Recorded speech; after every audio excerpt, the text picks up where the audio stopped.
दोस्तों नमस्कार।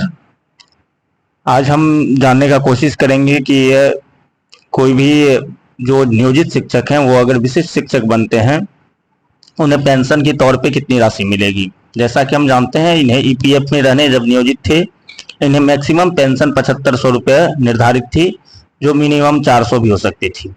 लेकिन विशिष्ट शिक्षक बनने के बाद ये शिक्षक एनपीएस यानी नेशनल पेंशन सिस्टम में चले जाएंगे, जिसमें अधिकतम और न्यूनतम की कोई बाध्यता नहीं रहेगी।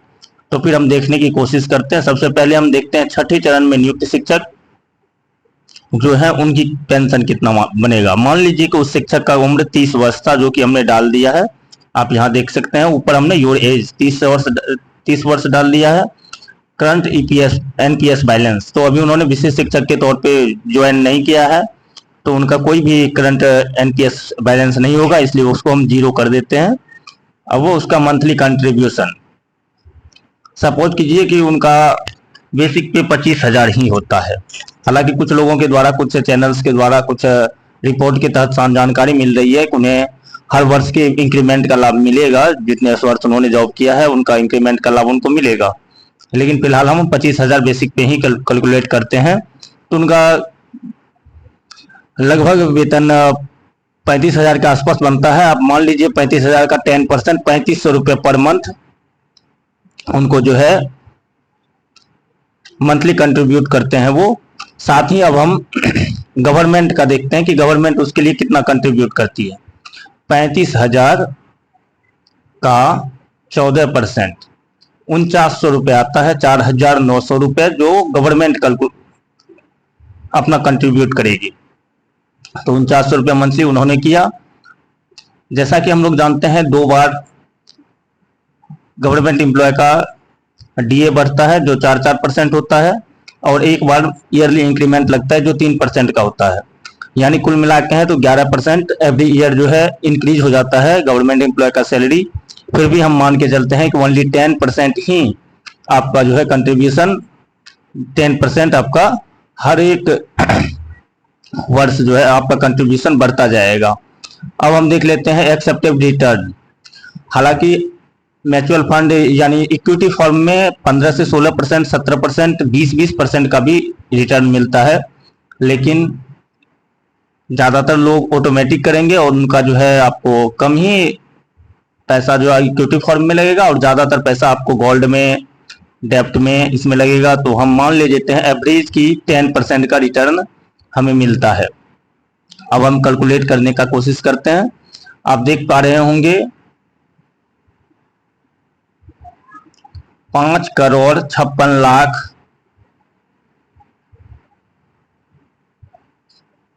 5,05,68,340 रुपये उसका टोटल रिटायरमेंट अमाउंट बनता है।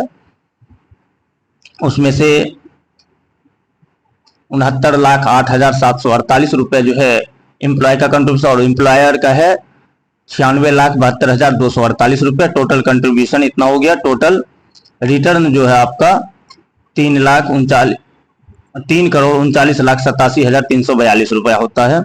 तो अब हम पेंशन देखने का कोशिश करते हैं।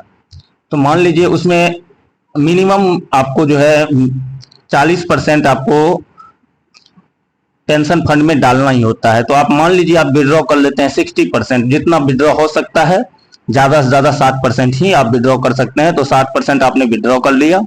अब जो अमाउंट बच गया 40%, उस पर आपको पेंशन मिलेगा। रफली 6% का आपको जो है वो मिल जाता है एनुअल इंटरेस्ट रेट, आप जो लमसम डालते हैं अपने पेंशन के लिए।